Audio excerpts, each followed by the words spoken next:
Esta casa ahora es de la familia de tu difunto esposo. Esas fueron las palabras que mi propia hija me dijo, mientras yo sostenía una bandeja de buñuelos recién horneados que había preparado especialmente para su visita. El mundo se detuvo, por completo. Hoy, te voy a contar algo que nunca pensé que contaría. Y si tú, por un segundo, sientes que esto te suena familiar, solo te pido que dejes un like y te suscribas. Me va a ayudar a continuar desahogándome. Soy Carmen Esperanza Ruiz, tengo 67 años y vivo, o mejor dicho, vivía, en una casita de adobe en las afueras de Guadalajara, en el barrio de Tlaquepaque. La casa tiene paredes de color terracota, un patio interior con macetas de geranios rojos que planté con mis propias manos hace 20 años, y un comedor de madera donde durante décadas serví pozole los domingos para mi familia. Esa mañana, de octubre, como cada sábado desde hace 3 años, había preparado café de olla y buñuelos con piloncillo. El aroma dulce llenaba toda la cocina mientras esperaba a mi hija Patricia y a su esposo Rodrigo para el desayuno familiar. Llevaba puesto mi delantal floreado, el mismo que uso desde que Patricia era niña, y había limpiado cada rincón de la casa hasta que los azulejos de Talavera brillaran como espejos. Cuando escuché el portón abrirse, corrí a recibirlos, con la alegría de siempre. Patricia entró con paso firme, tacones resonando contra el piso de loseta, su bolsa de diseñador colgando del brazo como un escudo, y esa expresión en el rostro que yo había aprendido a temer, la cara que ponía cuando venía a resolver asuntos importantes. «Mamá, tenemos que hablar», dijo sin siquiera saludarme, rechazando el beso en la mejilla que le ofrecí. Rodrigo se quedó junto a la puerta, con los brazos cruzados, evitando mi mirada. Nos sentamos en la sala, junto al altar donde mantengo las fotos de mi esposo fallecido, Aurelio, rodeadas de veladoras y flores frescas que cambio cada semana. Patricia miró directamente esas fotografías y fue ahí donde pronunció esas palabras que todavía resuenan en mis oídos como campanas de funeral. Esta casa ahora es de la familia de tu difunto esposo. Nosotros la remodelamos con nuestro dinero, ¿recuerdas? Lo justo es que pase a nuestros nombres. La bandeja de buñuelos se me resbaló de las manos. Los escuché caer al suelo, desparramándose por las losetas que había fregado esa misma mañana, pero mi cuerpo se había vuelto de piedra. «Patricia, esta es mi casa», murmuré, sintiendo cómo la voz se me quebraba. «Aquí creciste tú. Aquí lloré cuando tu papá murió. Aquí te cuidé cuando tuviste neumonía a los 8 años. Mamá, por favor, no te pongas sentimental», interrumpió con un suspiro de impaciencia que ya conocía demasiado bien. «Mira la realidad. Tú ya no puedes mantener una casa tan grande. Los gastos de luz, agua, el gas, todo eso nos está costando una fortuna. Además, Rodrigo y yo necesitamos más espacio. Vamos a tener otro bebé». Me quedé mirando a mi hija, esta mujer de 42 años que yo había criado sola después de quedar viuda, que había visto tomar sus primeros pasos en este mismo corredor, y no la reconocía. Sus ojos tenían esa frialdad calculada que había desarrollado desde que se casó con Rodrigo, desde que empezó a ganar dinero en su trabajo de gerente administrativa y comenzó a verme como una carga en lugar de como su madre. «Pero hija, ¿a dónde voy a ir?», pregunté y odié el temblor de mi propia voz. «Esta casa tiene 45 años conmigo. Aquí está el jardín que planté con tu padre, el comedor donde celebramos cada una de tus graduaciones. Ya encontraremos algo pequeño para ti», dijo Rodrigo finalmente, hablando como si yo fuera un mueble, que necesitaban reubicar. Algo más apropiado para una persona de tu edad. Un departamentito en la Colonia Libertad, tal vez algo cerca del mercado. Patricia asintió como si fuera la cosa más lógica del mundo. «Sí, mamá. Algo más fácil de limpiar, sin tantas responsabilidades. Te va a convenir». Miré alrededor de mi sala, las paredes donde colgaban las fotografías de 3 generaciones de mi familia, el sofá donde había amamantado a Patricia, la mesa de centro que Aurelio había hecho con sus propias manos, y sentí como si me estuvieran arrancando los pulmones del pecho. «¿Cuándo?», susurré. «El próximo mes estaría perfecto», respondió Patricia, revisando su teléfono como si estuviéramos discutiendo la fecha de entrega de un paquete. «Rodrigo ya habló con un abogado. Todo va a estar en orden, mamá. legal y justo. Cuando finalmente se fueron, me quedé sentada en mi sala, rodeada de los buñuelos desparramados en el suelo, viendo cómo la luz del atardecer se filtraba por las ventanas que había limpiado esa mañana con tanto amor. En el silencio que dejaron, pude escuchar el tic-tac del reloj de pared que Aurelio me regaló en nuestro 10º aniversario, marcando cada segundo de esta nueva realidad que no sabía cómo procesar. Por primera vez en 67 años de vida, me sentí completamente sola en el mundo. Esa noche no pude dormir. Me quedé sentada en el sillón de la sala, abrazando una almohada que aún conservaba el perfume de lavanda que uso desde hace décadas, mientras mi mente viajaba por los rincones más dolorosos de mi memoria. ¿Cómo había llegado hasta aquí? Recordé cuando Patricia tenía apenas 6 meses, y Aurelio murió de un infarto masivo en el taller mecánico donde trabajaba. Era diciembre de 1982, y yo me quedé sola con una bebé, sin trabajo, sin estudios, y con una hipoteca que parecía imposible de pagar con mi sueldo de empleada en una tiendita de abarrotes. Pero nunca me rendí. Trabajaba de 5 de la mañana a 10 de la noche. Por las madrugadas vendía tamales en la entrada del mercado San Juan de Dios, cargando una olla enorme que me lastimaba la espalda pero que me daba lo suficiente para los pañales y la leche de Patricia. Durante el día atendía la tienda de Don Chema, y por las noches cosía vestidos de primera comunión para las niñas del barrio, con Patricia durmiendo en una canasta junto a mi máquina Singer. Mis manos todavía tienen las cicatrices de esas agujas que se clavaban cuando me quedaba dormida cosiendo hasta las 3 de la mañana. Cuando Patricia cumplió 5 años y me dijo que quería aprender ballet, vendí mi anillo de matrimonio, la única joya que me quedaba de Aurelio, para pagarle las clases en la Academia Bellas Artes del centro de Guadalajara. Recuerdo vívidamente ese día. Entré a la casa de empeño con el corazón destrozado, pero salí con suficiente dinero para 6 meses de clases y un tutú rosado que la hizo brillar de felicidad. ¿Por qué vendes tu anillo, mamá?, me preguntó con esos ojitos curiosos que tenía de niña. Porque tu felicidad vale más que cualquier anillo, mija, le respondí, y lo decía de corazón.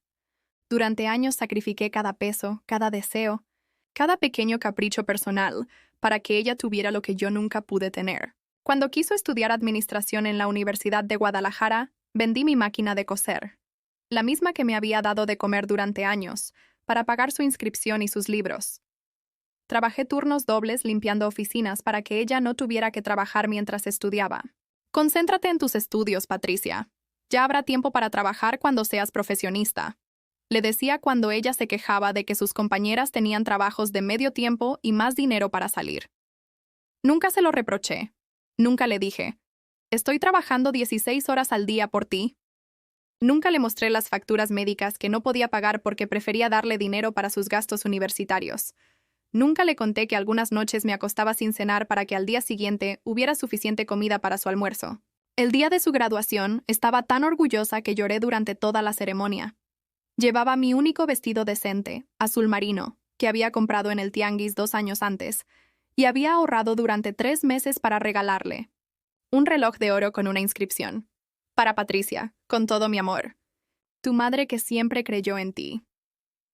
Ese día pensé que todo había valido la pena. Pero las cosas empezaron a cambiar cuando conoció a Rodrigo. Al principio me pareció un muchacho decente. Venía de una familia acomodada de la colonia Providencia. Trabajaba en una empresa de construcción de su padre y trataba a Patricia con cariño, pero poco a poco comencé a notar cómo Patricia empezaba a avergonzarse de nuestra casa, de nuestro barrio, de la forma en que vivíamos. Mamá, ¿podrías no usar ese delantal cuando venga Rodrigo? Se ve muy doméstico, me dijo un día, y fueron palabras que me calaron hasta los huesos. ¿Doméstico?, pregunté, tocando el delantal floreado que llevaba puesto desde hacía 15 años. Sí, ya sabes, como de sirvienta. Sirvienta. Mi propia hija me veía como una sirvienta. Cuando anunciaron que se iban a casar, yo había ahorrado durante 2 años para darles una boda digna.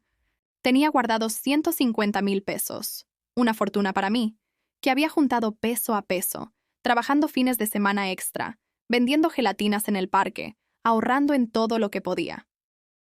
Mamá, apreciamos mucho tu dinero, me dijo Patricia cuando le conté sobre mis ahorros, pero la familia de Rodrigo ya tiene todo organizado. Será en el club campestre, ya sabes. Algo más elegante. Me dolió, pero entendí. Quería que su boda fuera perfecta. Entonces usa el dinero para tu luna de miel, mija, o para los muebles de su nueva casa. En realidad, mamá, necesitamos ese dinero para otra cosa. Resulta que querían remodelar mi casa, la casa donde yo había vivido durante 45 años, donde había criado a Patricia, donde conservaba cada recuerdo de Aurelio. Es que esta casa está muy anticuada, mamá. Si la modernizamos, va a valer más. Va a ser mejor para todos. Imagínate, cocina integral, baños nuevos, pisos de porcelanato. Va a quedar preciosa. Yo pensé que la remodelación era para que viviera mejor, para que mi hogar fuera más cómodo. Firmé todos los papeles que me pusieron enfrente porque confiaba ciegamente en mi hija. Nunca leí la letra pequeña. Nunca pregunté por qué tantos documentos, tantas firmas, tantos trámites legales para una simple remodelación. Durante 6 meses, mi casa se convirtió en un caos de albañiles, polvo y ruido. Yo me quedé en el cuartito de servicio, durmiendo en un catre, comiendo de platos de peltre, mientras ellos transformaban mi hogar en algo que ya no reconocía. Cuando terminaron, la casa se veía hermosa, pero extraña. Los pisos de loseta, de talavera que Aurelio y yo habíamos escogido juntos, fueron reemplazados por porcelanato gris. Las paredes de adobe quedaron cubiertas con paneles modernos. El comedor de madera maciza donde habíamos compartido miles de cenas familiares fue cambiado por una mesa de cristal fría e impersonal. ¿Te gusta, mamá? Quedó padrísima, dijo Patricia, admirando la sala nueva con sofás de piel blanca y una televisión enorme que ocupaba media pared. Sí, mija. Se ve muy bonita, mentí, porque no tuve corazón de decirle que ya no me sentía en casa dentro de mi propia casa. Lo que no sabía era que durante esa remodelación yo había firmado sin darme cuenta una transferencia parcial de la propiedad. Mi hija y su esposo ahora eran copropietarios de la casa que yo había pagado sola durante décadas, trabajando día y noche, sacrificando todo. 3 años después de la remodelación, empezaron las indirectas. Mamá, ¿no crees que esta casa es muy grande para ti sola? Mamá, mantener una casa así cuesta muchísimo dinero. Mamá, a tu edad deberías vivir en algo más pequeño y manejable. Y ahora, finalmente, habían venido a cobrar la factura de su generosidad. Mientras estaba ahí sentada en la madrugada, rodeada de los muebles nuevos que nunca pedí, en la casa que ya no sentía mía, me di cuenta de una verdad que me dolió más que cualquier traición. Yo había criado a una hija que aprendió a ver el amor como una transacción comercial. Había confundido darle todo con enseñarle a valorar. Y ahora pagaba el precio de esa confusión con la soledad más profunda que había sentido en mis 67 años de vida. El reloj dio las 4 de la mañana, y por primera vez en décadas, no sabía qué iba a hacer al día siguiente. Los días que siguieron a Chino en esa conversación fueron como vivir en el limbo. Patricia no volvió a visitarme, no contestaba mis llamadas, y cuando finalmente logré comunicarme con ella, su voz sonaba fría y distante, como si fuera una extraña cumpliendo con un trámite molesto. Mamá, ya te dije que estamos buscando opciones para ti. Ten paciencia, me decía con esa prisa en la voz que usaba cuando tenía cosas más importantes que hacer. Pero hija, ¿podemos al menos hablar? ¿Desayunar juntas como antes? Estoy muy ocupada, mamá. Rodrigo y yo tenemos 1000 pendientes con lo del embarazo y los papeles de la casa. Ya habrá tiempo después. Después. Siempre después. Lo que más me dolía era ver cómo había comenzado a tratarme en público. La semana pasada la encontré en el Mercado Libertad, comprando flores para su casa nueva. Cuando me vio, su cara cambió completamente, como si hubiera visto a alguien que le causaba vergüenza. Hola, Patricia, le dije con una sonrisa, tratando de abrazarla. Ella me dio un abrazo rápido, de esos que se dan por compromiso, y miró nerviosamente a su alrededor como buscando la forma más rápida de escaparse. Mamá, ¿qué haces por acá? Pues comprar verduras, mija, como siempre. Ah, claro, dijo, y luego dirigiéndose a la señora de las flores, disculpe, ¿me puede apartar estas rosas? Voy a traer el carro para no cargar. Se fue sin despedirse. Me dejó ahí parada, sosteniendo mi bolsa del mandado, sintiendo las miradas de lástima de las otras señoras que habían presenciado el desplante. Pero lo peor vino después. Mi cumpleaños número 67 cayó en martes. Desde que Patricia era pequeña, siempre habíamos celebrado mis cumpleaños con una comida familiar. Yo preparaba mole poblano, la receta de mi abuela que me había tardado años en perfeccionar, y ella traía el pastel. Era nuestra tradición sagrada. Ese martes me levanté temprano, como siempre. Limpié toda la casa hasta que brilló como espejo. Fui al mercado y compré los ingredientes más frescos: chiles mulatos, chocolate de tabla, almendras, pasas. Pasé todo el día cocinando, llenando la casa con esos aromas que siempre habían significado celebración y familia. Puse la mesa con mi mantel bordado, el que había hecho durante el embarazo de Patricia, puntada por puntada, mientras esperaba su llegada, y saqué la vajilla de porcelana que solo usábamos para ocasiones especiales. Encendí las veladoras del altar de Aurelio y le pedí que me diera fuerza para este nuevo año de vida. A las 2 de la tarde, la comida estaba lista. A las 3 empecé a preocuparme. A las 4 marqué a su teléfono. «Bueno», contestó, con voz de fastidio. «Hija, ¿vienes en camino? Ya está todo listo». «¿Listo? ¿Para qué?» El corazón se me paró por completo. Para mi cumpleaños, Patricia.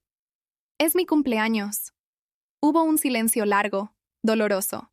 Escuché voces de fondo, risas, música. Estaba en alguna parte, celebrando algo, con otras personas. Ay, mamá, se me olvidó por completo. Estamos en casa de los papás de Rodrigo, en una comida familiar. No puedo irme ahorita, se vería muy mal. Pero, hija, mañana te hablo, ¿sí? Feliz cumpleaños. Colgó. Me quedé ahí sentada en mi comedor, rodeada de comida que había preparado con tanto amor, mirando la mesa puesta para 2 personas cuando solo había una. Las veladoras se consumían lentamente, derramando cera sobre los candelabros, que habían sido regalo de bodas de mis padres.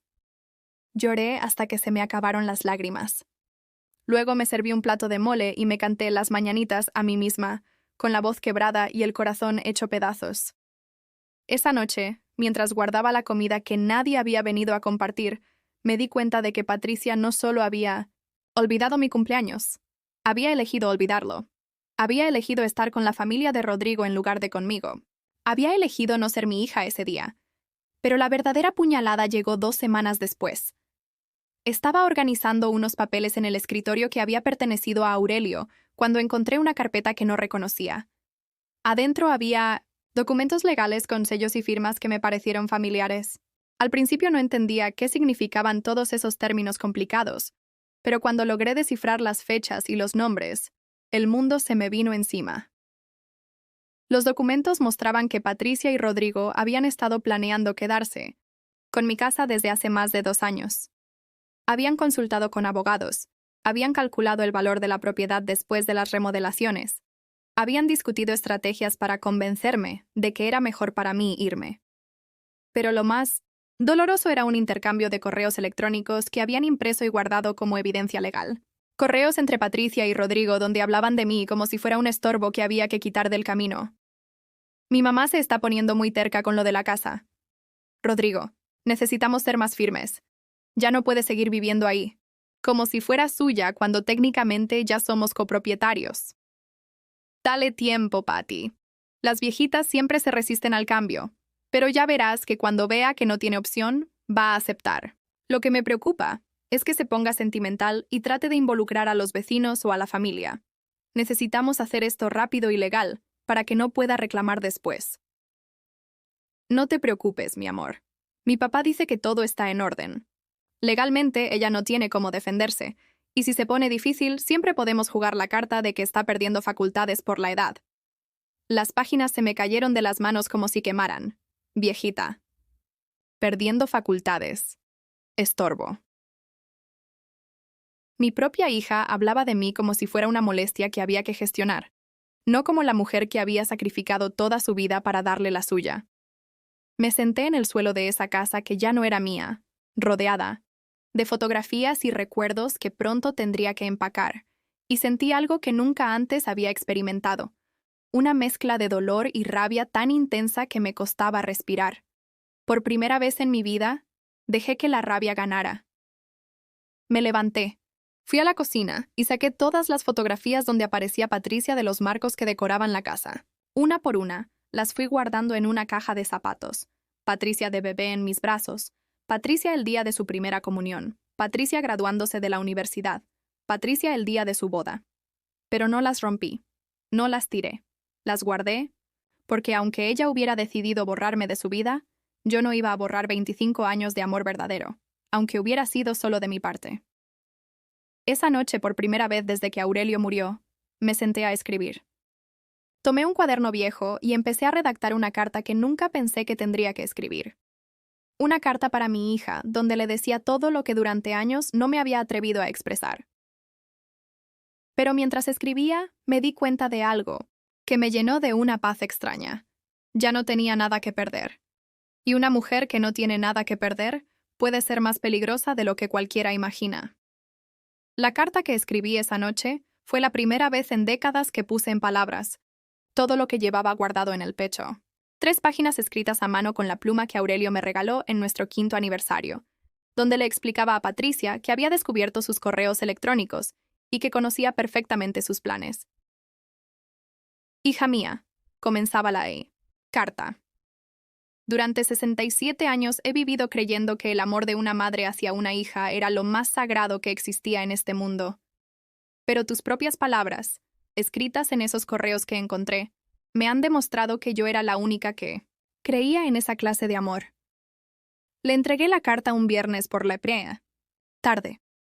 Fui directamente a su casa nueva en la colonia Providencia, una casa de 2 pisos con jardín amplio que habían comprado con el dinero que ahorraron al no pagarme renta por vivir en mi casa, y se la di en propia mano.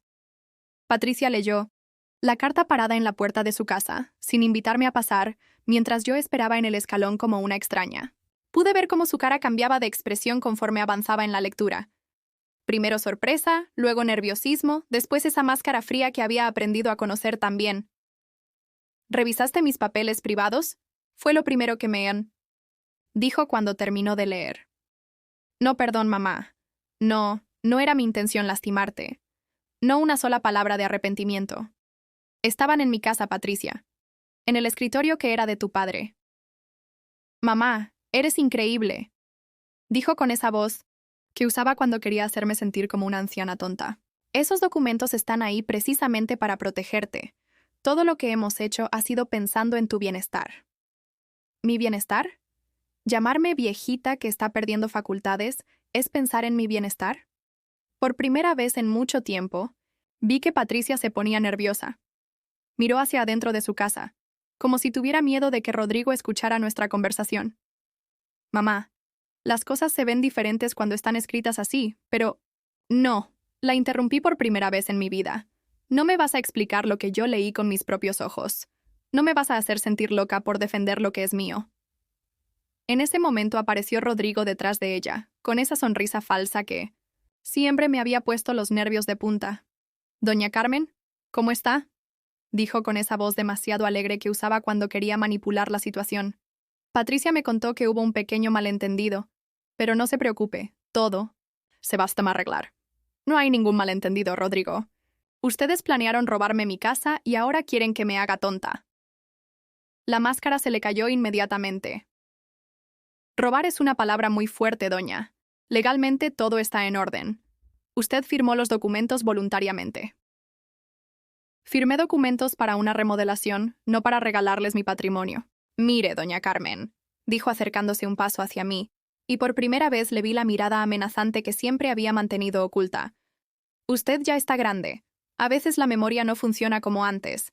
Es normal que no recuerde exactamente lo que firmó. Patricia no dijo nada. Se quedó ahí parada, dejando que su esposo me hablara como si fuera una senil. Mi memoria funciona perfectamente, Rodrigo. Y recuerdo muy bien cada peso que gasté en esa casa, cada noche que trabajé para pagarla, cada año de mi vida que invertí en ella. Pero, doña, sea realista. ¿Usted cree que puede mantener una casa así con su pensión? Los gastos de mantenimiento, los impuestos, las reparaciones. Nosotros estamos haciendo esto por su propio bien. Por mi propio bien, repetí, sintiendo cómo la rabia me subía desde el estómago. ¿Y vivir en un cuartito rentado mientras ustedes disfrutan de mi casa también es por mi propio bien? Mamá, por favor, no te pongas así, intervino Patricia. Finalmente, pero ya no con voz suave sino con fastidio. Ya tomamos la decisión. Los papeles están firmados. Es lo mejor para todos. ¿Para todos? ¿O para ustedes? Para todos, gritó Patricia, y en ese grito pude escuchar años de resentimiento que había mantenido oculto. ¿Tú crees que ha sido fácil tener que preocuparnos por ti todo este tiempo? ¿Tú crees que no nos cuesta trabajo andar viendo que esté bien, la casa, que pagues los servicios, que no te pase nada? Ya estamos hartos de ser responsables de ti. Las palabras me golpearon como bofetadas. Responsable de mí, como si yo fuera una carga que habían estado soportando por caridad. Nunca les pedí que fueran responsables de mí, Patricia. Yo he sido responsable de mí misma desde que tengo 14 años. Ay, sí, ya empezaste con tu drama de que lo sacrificaste todo por mí, dijo Patricia cruzando los brazos. ¿Sabes qué, mamá? Eso fue tu decisión. Nadie te obligó a ser mártir. Mártir. Mi propia hija me llamaba mártir por haberla amado. Tienes razón, hija. Fue mi decisión amarte. Fue mi decisión sacrificarme por ti. Y ahora es mi decisión no permitir que me roben lo poco que me queda. No te estamos robando nada, intervino Rodrigo. Estamos siendo generosos al darte tiempo para buscar algo más pequeño. Podríamos ejercer nuestros derechos legales inmediatamente si quisiéramos. ¿Derechos legales? Pregunté, sintiendo cómo se me helaba la sangre. Doña Carmen, usted firmó documentos que nos dan derechos sobre la propiedad. Si no colabora voluntariamente, vamos a tener que tomar medidas más formales. Patricia no lo detuvo. No defendió a su madre. Solo se quedó ahí parada, permitiendo que su esposo me amenazara en su propia cara. En ese momento supe que había perdido a mi hija para siempre. No por muerte, no por distancia, sino por algo mucho peor. Por su propia decisión de convertirse en una persona que no reconocía. Medidas formales, repetí, y por primera vez en esa conversación sonreí. Una sonrisa que me salió desde muy adentro, desde un lugar que no sabía que existía. Perfecto, que sean formales, porque yo también tengo derechos y también conozco abogados. Mamá, no compliques las cosas, dijo Patricia con voz de advertencia. No las estoy complicando, mija, las estoy aclarando. Me di la vuelta para irme, pero antes de alejarme, me volví hacia ellos una última vez. Durante 42 años creí que había criado a una hija. Hoy me doy cuenta de que crié a una extraña. ¡Tú tienes la culpa!, me gritó Patricia, cuando ya iba caminando hacia la calle. Por consentirme tanto, por no enseñarme límites, por hacerte la víctima siempre. Me detuve. Me volví. La miré fijamente a los ojos. Tienes razón en algo, Patricia. Te consentí demasiado. Te di tanto amor que nunca aprendiste a valorarlo. Te di tantas cosas sin pedirte nada a cambio que nunca aprendiste a ser agradecida. Pero eso se acabó. ¿Qué quieres decir con que se acabó?, preguntó Rodrigo. Que por primera vez en mi vida voy a dejar de ser la madre que da todo sin esperar nada. Voy a empezar a ser la mujer que se defiende. Esa noche, cuando llegué a mi casa, que todavía era mi casa, por más papeles legales que hubieran firmado sin que me diera cuenta, me senté en la cocina con una taza de té de manzanilla y tomé la decisión más difícil de mi vida. Al día siguiente iba a buscar un abogado. No para atacar a Patricia, sino para protegerme de ella. Y por primera vez en décadas, no sentí culpa por priorizar mi propio bienestar sobre los deseos de mi hija. Era extraño, pero también era liberador. El lunes por la mañana me levanté, a las 5 como siempre había hecho durante 40 años, pero por primera vez en décadas no me levanté para servir a nadie más. Me levanté para defenderme. Me puse mi vestido azul marino, el mismo que había usado para la graduación de Patricia. Me recogí el cabello en un chongo bien hecho, y me dirigí al centro de Guadalajara para buscar algo que nunca pensé que necesitaría: un abogado que me defendiera de mi propia hija. El bufete de la licenciada Marta Elena Vázquez quedaba en una casa colonial restaurada cerca de la catedral. Había encontrado su información en el periódico, en una columna donde escribía sobre derechos de las mujeres mayores. Cuando llamé el viernes anterior para pedir cita, su secretaria me había dicho que la licenciada se especializaba en casos de abuso patrimonial familiar. Abuso patrimonial familiar. Nunca había escuchado ese término, pero cuando lo busqué en Internet, en la biblioteca pública, entendí que tenía nombre lo que me estaba pasando. La licenciada Vázquez era una mujer de unos 50 años, con canas que llevaba con dignidad y una mirada que me hizo sentir que por fin alguien me iba a escuchar de verdad. Su oficina tenía paredes llenas de títulos y reconocimientos, pero también fotografías de mujeres mayores sonriendo, como si fueran trofeos de batallas ganadas. Doña Carmen, me dijo después de escuchar toda mi historia durante 1 hora y media. Usted no es la primera mujer que se sienta en esa silla para contarme exactamente lo mismo, y tampoco va a ser la última. ¿De verdad pasa mucho esto? Pregunté, sintiendo una mezcla de alivio y tristeza. Más de lo que usted sé. Imagina. Hijos que convencen a sus padres de modernizar propiedades para después quedárselas. Familias que justifican el despojo con frases como «es por tu propio bien» o «ya no puedes cuidarte sola». Me explicó que los documentos que había firmado durante la remodelación efectivamente le daban derechos a Patricia y Rodrigo sobre mi propiedad, pero que había formas legales de demostrar que había sido víctima de engaño y aprovechamiento. Lo que necesito que entienda, doña Carmen, es que esto va a ser una batalla larga. Su hija y su yerno van a contratar abogados. Van a tratar de presentarla como una mujer que ya no tiene capacidades mentales para tomar decisiones. Van a ser crueles. ¿Más crueles de lo que ya han sido? Pregunté. Mucho más, porque ahora usted representa una amenaza para sus planes. Le pedí que comenzara los trámites inmediatamente. Firmé un poder legal, autoricé las investigaciones necesarias, y por primera vez en mi vida, gasté dinero en defenderme en lugar de dárselo a alguien más. Salí de esa oficina sintiéndome diferente.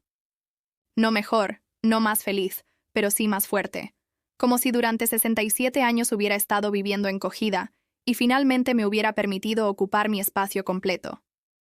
La primera prueba de mi nueva fortaleza llegó esa misma tarde. Patricia llegó a mi casa sin avisar, como había hecho siempre, con esa actitud de quien espera ser recibida automáticamente sin importar las circunstancias. Pero esta vez, cuando tocó el timbre, no corría a abrir como una perrita emocionada de ver a su amo. Tomé mi tiempo. Me serví un vaso de agua fresca de Jamaica. Me senté en la sala. Respiré hondo. Y solo entonces fui a abrir la puerta. «Mamá, necesitamos hablar», dijo entrando sin esperar invitación. «Yo también necesito hablar contigo, Patricia. Pero primero siéntate». Algo, en mi tono de voz, la desconcertó. Se sentó en el sofá de piel blanca que habían puesto durante la remodelación, pero se veía incómoda, como si fuera la primera vez que se daba cuenta de que estaba en casa de otra persona. «Mamá, Rodrigo, me dijo que ayer dijiste cosas muy feas, cosas que no son propias de ti. Las cosas que dije ayer son propias de la mujer en la que me estoy convirtiendo. Una mujer que ya no se deja maltratar». «¿Maltratar?», dijo con esa risa falsa que usaba cuando quería minimizar mis sentimientos. «Mamá, nadie te está maltratando. Solo estamos tratando de organizar tu futuro». «Mi futuro lo organizo yo, Patricia, no tú». Se quedó callada por un momento, estudiándome como si fuera la primera vez que me veía realmente. «¿Fuiste con un abogado?», preguntó finalmente. «Sí». «Mamá, ¿estás loca? ¿Vas a gastar tus ahorros en abogados? ¿Para qué? Todo esto se puede arreglar en familia». «Ya no tengo familia, Patricia.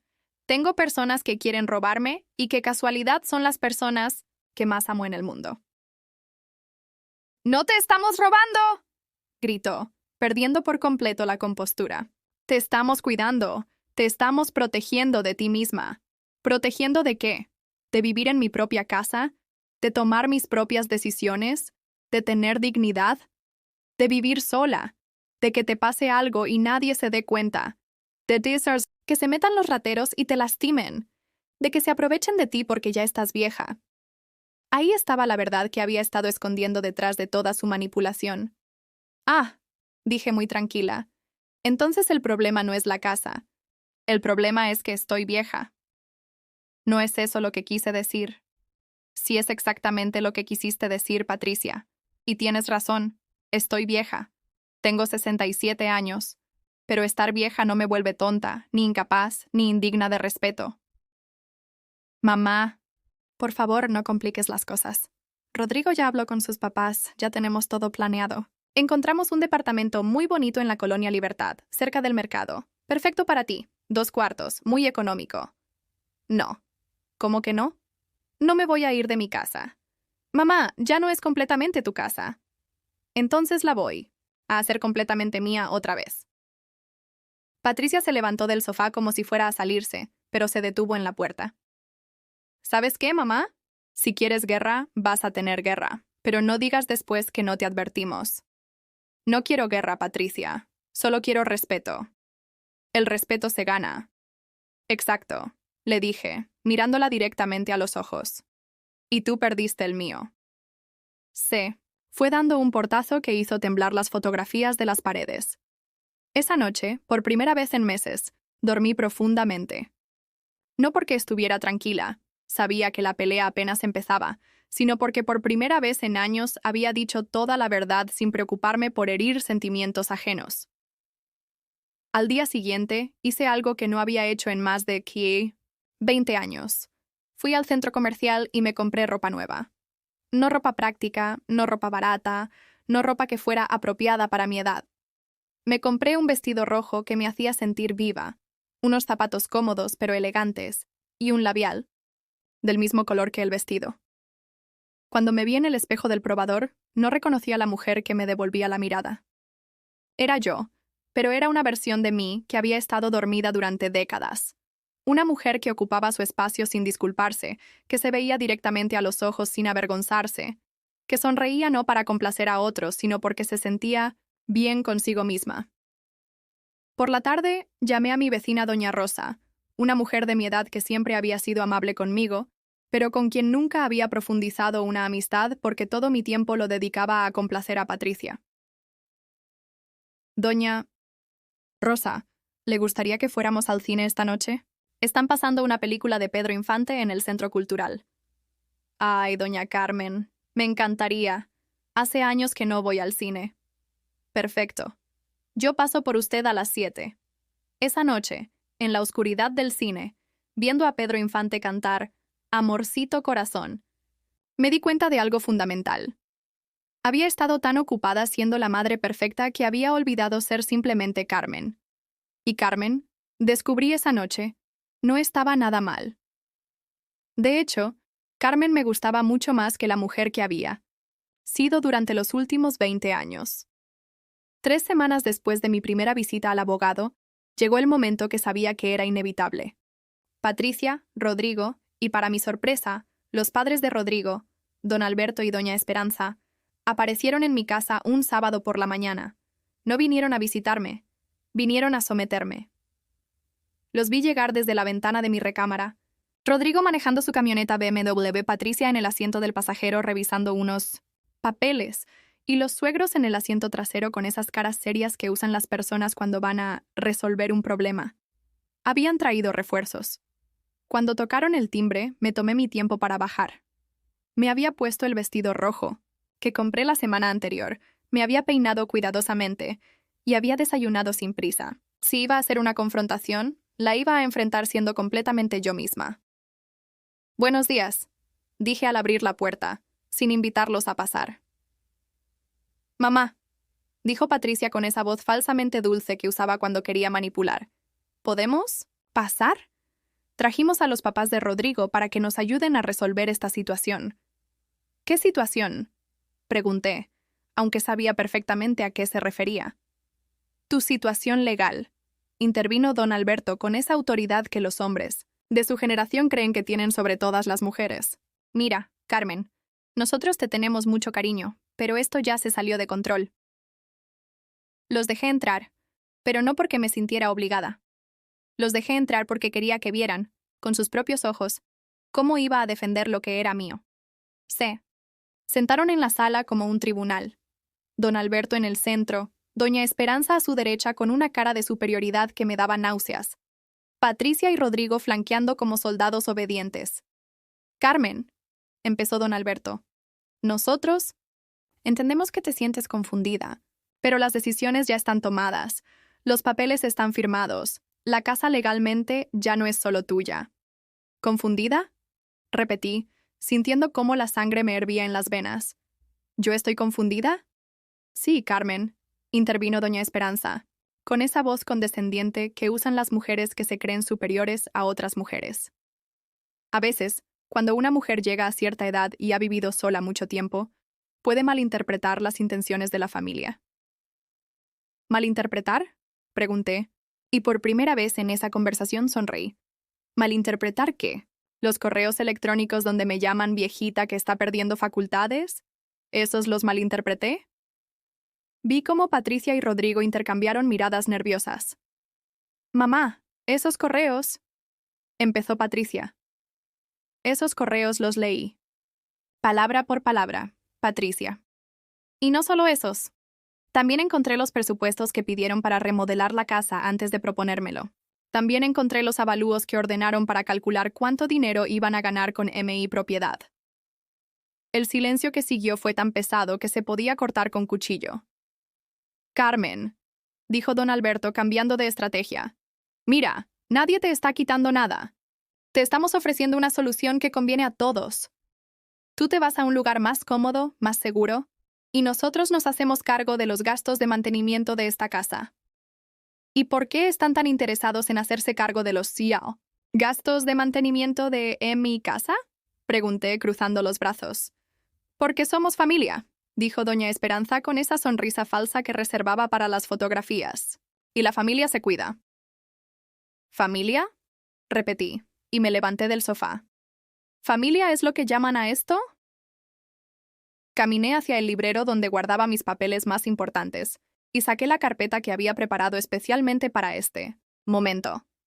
Permítanme enseñarles qué es familia, dije, abriendo la carpeta. Esta es la escritura original de esta casa, comprada en 1979 por Aurelio Ruiz Hernández y Carmen Esperanza Ruiz de Ruiz. Esta es la liquidación total de la hipoteca, pagada en 1995 después de 16 años de pagos mensuales que yo hice con mis propias manos después de que mi esposo murió. Saqué más papeles. Estos son los recibos de todos los impuestos prediales de esta casa, pagados religiosamente cada año por Carmen Esperanza Ruiz. Estos son los recibos de luz, agua, gas, teléfono y mantenimiento de esta casa durante los últimos 20 años, todos pagados por Carmen Esperanza Ruiz. Puse los papeles sobre la mesa de cristal que ellos habían puesto durante la remodelación. Y estos, dije, sacando el último grupo de documentos, son los papeles que firmé con mi abogada hace 2 semanas, demandando la nulidad de todos. Los documentos que firmé bajo engaño y declarando mi intención de recuperar la posesión completa de mi propiedad. Don Alberto se puso rojo como tomate. ¿Tu abogada? Carmen, ¿tú tienes dinero para abogados? Tengo dinero para muchas cosas, don Alberto. Dinero que ustedes nunca van a ver. Patricia se levantó del sofá como un resorte. ¿Qué quieres? ¿Decir con que nunca vamos a ver? Fui hacia el comedor. Abrí el cajón del aparador y saqué los papeles que había estado guardando como mi as bajo la manga. Quiero decir que modifiqué mi testamento. Quiero decir que cerré todas las cuentas donde tu nombre aparecía como beneficiaria. Quiero decir que doné mi póliza de seguro de vida a una fundación para mujeres maltratadas por sus familias. El silencio que siguió fue ensordecedor. Mamá, susurró Patricia, y por primera vez en meses escuché miedo real en su voz. ¿Qué pasa, hija? ¿Te asusta la idea de no heredar nada de la viejita que está perdiendo facultades? Rodrigo se levantó como si fuera a irse. Doña Carmen, usted está cometiendo un error muy grave. Nosotros podemos hacer que la declaren incapaz mental. Podemos demostrar que ya no está en condiciones de tomar decisiones por sí misma. Me acerqué a él hasta quedar a 1 metro de distancia. Inténtalo, Rodrigo. Te vas a llevar la sorpresa de tu vida cuando veas los exámenes psicológicos y médicos que me hice la semana pasada con los mejores especialistas de Guadalajara, todos certificando que estoy perfectamente cuerda, perfectamente capaz y perfectamente consciente de lo que están tratando de hacerme. Doña Esperanza finalmente perdió la compostura. Eres una vieja egoísta y malagradecida, después de todo lo que han hecho por ti. ¿Todo lo que han hecho por mí? Grité, y fue la primera vez en mi vida que grité de verdad, desde el fondo del alma. ¿Cómo qué? ¿Planear robarme mi casa? ¿Hablar de mí como si fuera un estorbo? ¿Olvidar mi cumpleaños? ¿Tratarme como si fuera una carga? Me dirigí hacia la puerta de entrada y la abrí de par en par. Fuera de mi casa. Todos. Patricia empezó a llorar, pero eran lágrimas. De frustración, no de arrepentimiento. Mamá, te estás equivocando.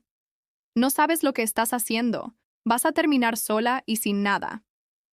Ya estoy sola, Patricia. Llevo años estando sola.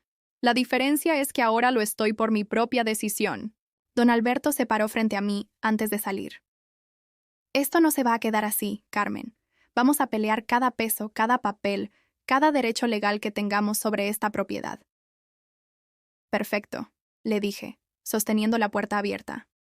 Porque yo también voy a pelear, y tengo algo que ustedes no tienen. ¿Qué?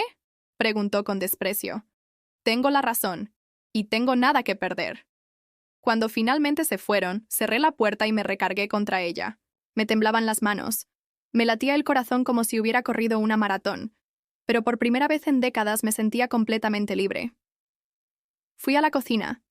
Me preparé una taza de té de manzanilla con 2 cucharadas de azúcar, porque ya no tenía que cuidar mi peso para gustarle a nadie, y me senté en mi patio interior a ver mis geranios rojos. Estaban floreciendo más hermosos que nunca, como yo. Los días que siguieron a esa confrontación fueron como despertar de un sueño de 40 años. Por primera vez desde que Patricia nació, mis mañanas me pertenecían completamente. Me despertaba cuando mi cuerpo decidía despertar, no cuando alguien más necesitaba algo de mí. Desayunaba despacio, saboreando cada sorbo de mi café de olla, leyendo el periódico completo sin interrupciones. Me bañaba con calma, escuchando música en la radio, usando el jabón de rosas que había guardado durante años para ocasiones especiales, sin darme cuenta de que estar viva ya era ocasión especial suficiente. Una mañana, mientras regaba mis geranios en el patio, se asomó doña Rosa por encima de la barda que separaba nuestras casas. ¿Cómo está, doña Carmen? La veo muy tranquila últimamente. Estoy renaciendo, doña Rosa, le dije, y fue la primera vez que usé esa palabra para describirme a mí misma. ¿Renaciendo? Sí. Estoy descubriendo quién soy cuando no estoy tratando de complacer a nadie más. Doña Rosa se rió con esa risa cálida que tienen las mujeres que han vivido lo suficiente como para entender verdades profundas. ¿Y quién es usted, doña Carmen? Me quedé pensando un momento, sintiendo el sol de la mañana en la cara y el aroma de mis flores llenando el aire. Soy una mujer que sabe hacer muchas cosas, que tiene opiniones fuertes, que le gusta leer, caminar, platicar, que puede tomar sus propias decisiones y vivir con las consecuencias. ¿Sabe qué necesita, doña Carmen? Necesita salir más, conocer gente, hacer cosas que siempre quiso hacer. Esa conversación se me quedó grabada en la mente durante todo el día. ¿Qué era lo que siempre había querido hacer? Había estado tan ocupada siendo la madre perfecta, la nuera complaciente, la mujer que nunca causaba problemas, que no recordaba cuáles eran mis propios sueños. Esa tarde decidí hacer algo que no había hecho en décadas. Fui sola al centro de Guadalajara, sin prisa y sin propósito específico, solo para caminar y redescubrir mi ciudad. Bajé del camión en la Plaza de Armas y por primera vez en años realmente vi la catedral, no como un punto de referencia para llegar a algún lugar, sino como la hermosa construcción que era. Me senté en una de las bancas de la plaza y observé a la gente pasar. Parejas jóvenes tomadas de la mano, familias con niños corriendo, señores jugando ajedrez, mujeres de mi edad platicando y riéndose. ¿Cuándo había sido la última vez que me había reído así con alguien? Caminé por las calles del centro, deteniéndome en aparadores que nunca me había permitido mirar porque no tenía tiempo o no tenía dinero para esas cosas. Entré a una librería y compré una novela que siempre había querido leer, Como agua para chocolate, de Laura Esquivel. Hacía años que no leía algo por placer, solo por el gusto de perderme en una historia. En el camino de regreso vi un letrero en una casa colonial. Centro Cultural Cabañas, clases de pintura para adultos mayores, inscripciones abiertas. Me detuve frente al letrero durante varios minutos, recordando cómo de niña siempre había querido aprender a pintar, pero mi familia consideraba que esas eran tonterías que no daban de comer. Al día siguiente regresé y me inscribí. Las maestra era una mujer joven llamada Sofía, que trataba a cada uno de los 12 adultos mayores de la clase con respeto genuino y paciencia infinita. El primer día nos pidió que pintáramos algo que representara nuestra identidad. Yo pinté mi casa. No la casa remodelada con pisos de porcelanato y muebles modernos, sino mi casa. Las paredes de adobe, los pisos de loseta de talavera, el comedor de madera maciza donde había vivido tantos momentos importantes, el patio con mis geranios rojos, floreciendo bajo el sol de Jalisco. «Es hermoso, señora Carmen», me dijo Sofía cuando vio mi pintura. «Se nota que ama mucho ese lugar». «Es que es mío», le respondí, y al decirlo me di cuenta de que ya no lo decía como justificación o defensa, sino como una verdad simple y poderosa. Las clases de pintura se convirtieron en el punto más alto de mi semana. Descubrí que tenía habilidad para los colores, que mis manos, que habían cosido, cocinado, limpiado, trabajado durante décadas, también podían crear belleza. Cada martes y jueves por la mañana era simplemente Carmen la pintora, no Carmen la madre abandonada o Carmen la mujer que estaba peleando por su casa. Mis compañeros de clase se convirtieron en algo que no había tenido en años. Amigos verdaderos. Don Aurelio, que por casualidad se llamaba igual que mi esposo, había sido contador hasta jubilarse, y ahora pintaba paisajes con una precisión matemática que me fascinaba. Doña Lupita había criado 8 hijos y ahora pintaba retratos de cada uno de ellos, pero los pintaba como los recordaba cuando eran niños, antes de que la vida los convirtiera en adultos complicados. ¿Y usted por qué empezó a pintar, doña Carmen?, me preguntó doña Lupita un día mientras esperábamos que se secara nuestro trabajo.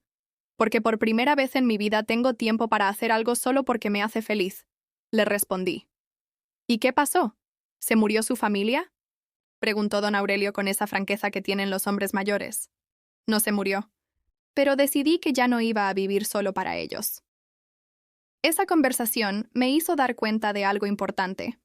Durante meses había estado tan enfocada en defenderme de Patricia y Rodrigo que no había notado que ya no los extrañaba de la manera que pensé que los iba a extrañar. Al principio, cuando Patricia dejó de visitarme después de la confrontación, esperaba sentir un vacío enorme, una soledad insoportable. Pero en su lugar había encontrado una paz que no había sentido en décadas.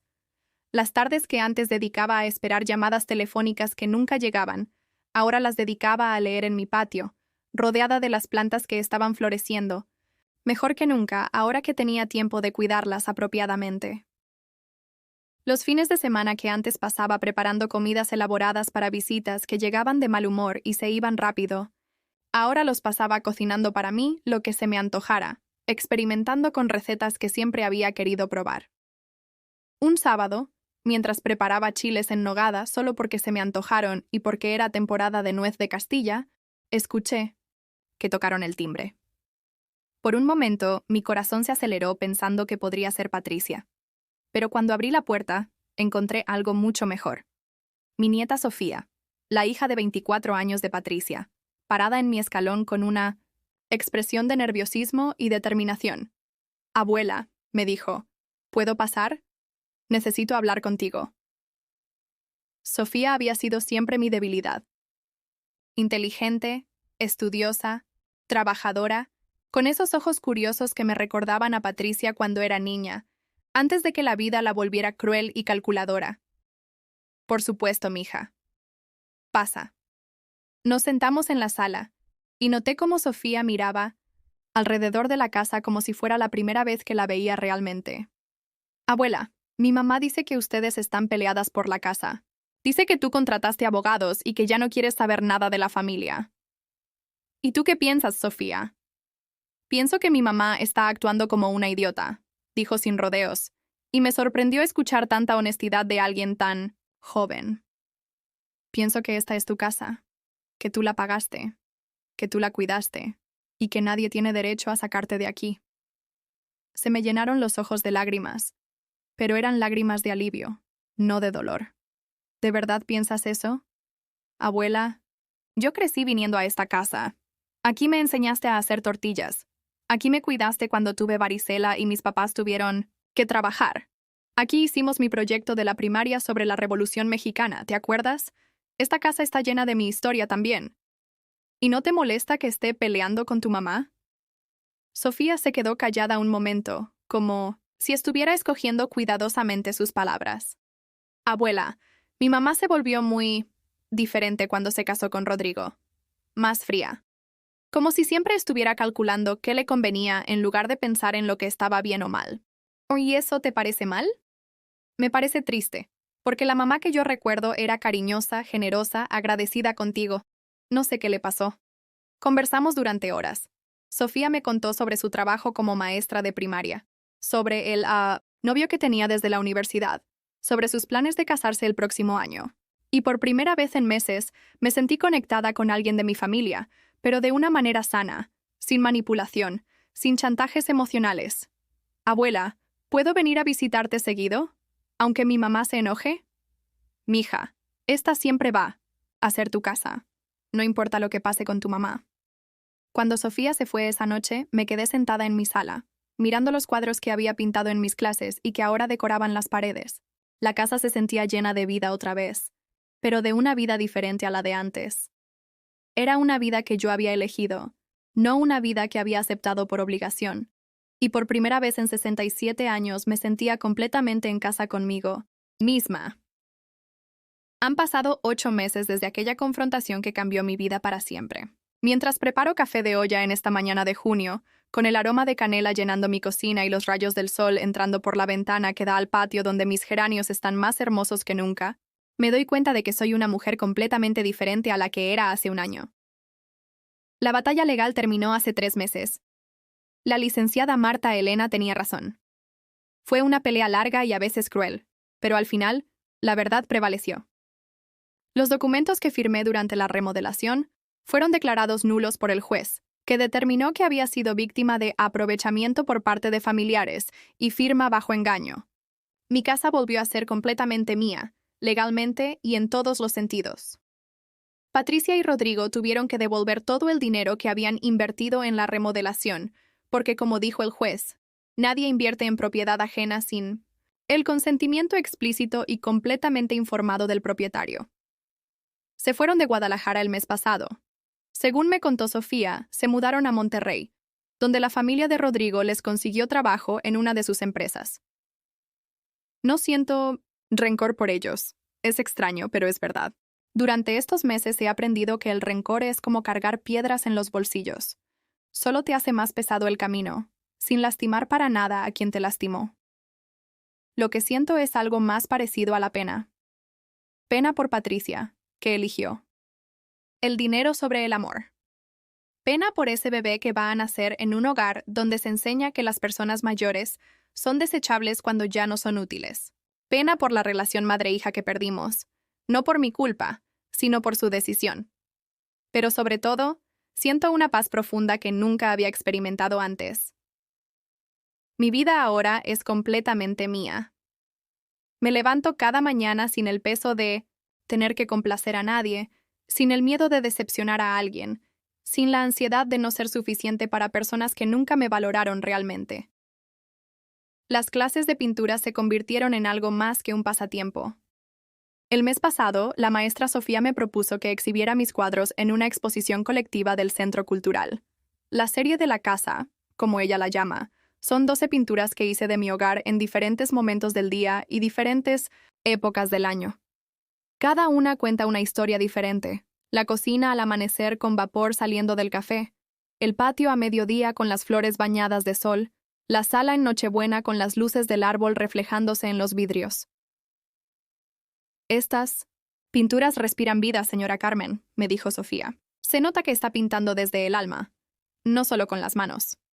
La exposición será en septiembre, y aunque al principio me daba pena la idea de que extraños vieran mi trabajo, ahora me emociona. A los 68 años, voy a tener mi primera exposición de arte. ¿Quién lo hubiera imaginado? Doña Rosa se convirtió en mi mejor amiga y confidente. Resulta que ella también había pasado por problemas similares con su familia hace años, aunque no tan graves como los míos. Ahora desayunamos juntas los domingos, vamos al mercado los martes, y los viernes por la noche vemos telenovelas brasileñas mientras comemos paletas de hielo de tamarindo. ¿Sabe qué es lo que más me gusta de usted ahora, doña Carmen? Mentier. Dijo hace una semana mientras caminábamos por el Parque Agua Azul. ¿Qué? Que ya no se disculpa por existir. Tenía razón. Durante décadas me había disculpado por ocupar espacio, por tener opiniones, por necesitar cosas, por simplemente estar viva y tener deseos propios. Ahora camino derecha, hablo claro, y cuando quiero algo, lo pido sin vergüenza. La relación con mi nieta Sofía se ha vuelto más profunda y auténtica que nunca. Viene a visitarme cada 15 días, y nuestras conversaciones son de mujer a mujer, no de abuela complaciente a nieta que pide favores. Me cuenta sus planes de boda, sus miedos sobre el futuro, sus sueños profesionales. Y yo le cuento sobre mi nueva vida, mis clases de pintura, los libros que estoy leyendo, los lugares que quiero visitar. Abuela, me dijo en su última visita, cuando sea una anciana como tú, quiero ser como tú eres ahora. ¿Cómo soy ahora? Libre, auténtica, dueña de tu propia vida. El mes pasado tomé una decisión que me llenó de alegría. Decidí viajar. Nunca había salido de Jalisco, salvo para ir a Ciudad de México cuando Patricia se graduó.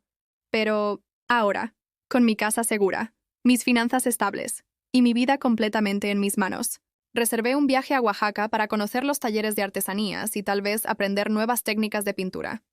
¿No le da miedo viajar sola a su edad? Me preguntó doña Esperanza, la esposa de don Alberto, cuando nos encontramos en el mercado la semana pasada. Era la primera vez que la veía desde la confrontación, y me sorprendió lo pequeña que se veía ahora, como si mi nueva seguridad hubiera disminuido su capacidad de intimidarme. ¿Por qué me debería dar miedo? Le respondí. Tengo 68 años, no 98. Tengo salud, dinero y más ganas de vivir que nunca. Se fue sin decir nada más, pero pude ver en sus ojos algo que me llenó de satisfacción. Respeto involuntario. Hace 2 semanas recibí una llamada que no esperaba. Era Patricia. Mamá, me dijo con una voz que no había escuchado en meses, una voz pequeña, casi como la de la niña que había sido. ¿Podemos hablar? Podemos hablar, le respondí, pero no podemos regresar al pasado. Lo sé. Solo quería decirte que me di cuenta de muchas cosas, y que lo siento. Hubo un silencio largo entre nosotras, lleno de todo lo que habíamos sido y todo lo que ya no podíamos ser. Está bien, Patricia. Te perdono. ¿De verdad? De verdad. Pero perdón no significa olvido. Y no significa que las cosas vayan a volver a ser como antes. Lo entiendo. Solo... ¿Puedo llamarte de vez en cuando? ¿Para saber cómo estás? Puedes llamar. Le dije. Pero ya no soy la madre que va a resolver tus problemas o a darte lo que necesites. Soy la madre que te ama desde la distancia y que te desea lo mejor, pero que ya no va a sacrificarse por ti. Colgamos después de una conversación de 20 minutos. No lloré. No sentí la euforia del perdón ni la amargura del rencor. Simplemente sentí paz. Ahora, mientras termino mi café y me preparo para ir a mi clase de pintura, hoy vamos a trabajar con acuarelas. Pienso en todo el camino que he recorrido desde aquella mañana terrible, cuando Patricia me dijo que tenía que irme de mi propia casa. La mujer que era entonces y la mujer que soy ahora parecen 2 personas completamente diferentes. Aquella mujer vivía para otros, se disculpaba por existir, pedía permiso para ocupar su propio espacio. Esta mujer vive para sí misma, camina con seguridad, toma decisiones sin pedir autorización a nadie. Aquella mujer confundía amor con sacrificio y cuidado con complacencia. Esta mujer sabe que el amor verdadero incluye respeto y que cuidar a alguien no significa desaparecerse uno mismo. Aquella mujer tenía miedo de la soledad. Esta mujer ha descubierto que estar sola no es lo mismo que estar sola. Estar sola es cuando las personas que te rodean no te valoran. Estar sola es cuando tienes compañía pero no tienes paz. Esta mujer vive sola, pero está acompañada de sí misma, y resulta que su propia compañía es bastante agradable. Mientras cierro la puerta de mi casa para salir hacia el centro cultural, toco la placa pequeña que mandé a hacer el mes pasado y que puse junto al timbre. Dice: Casa de Carmen Esperanza Ruiz, establecida 1979, libre desde 2024. Porque esta casa no es solo donde vivo, es el símbolo de todo lo que reconquisté: mi dignidad, mi autonomía, mi derecho a existir en mis propios términos. A los 68 años, finalmente aprendí la lección más importante de mi vida. Nadie puede hacerte sentir invisible a menos que tú lo permitas. Y yo ya no lo permito. ¿Has vivido tú o conoces a alguien que haya pasado por algo parecido? Si esta historia te tocó el corazón, déjame saberlo en los comentarios. Y si crees que este mensaje puede llegar a alguien que necesita escucharlo, dale like y suscríbete al canal. A veces, las historias como la mía pueden ser exactamente lo que otra persona necesita para encontrar su propia voz.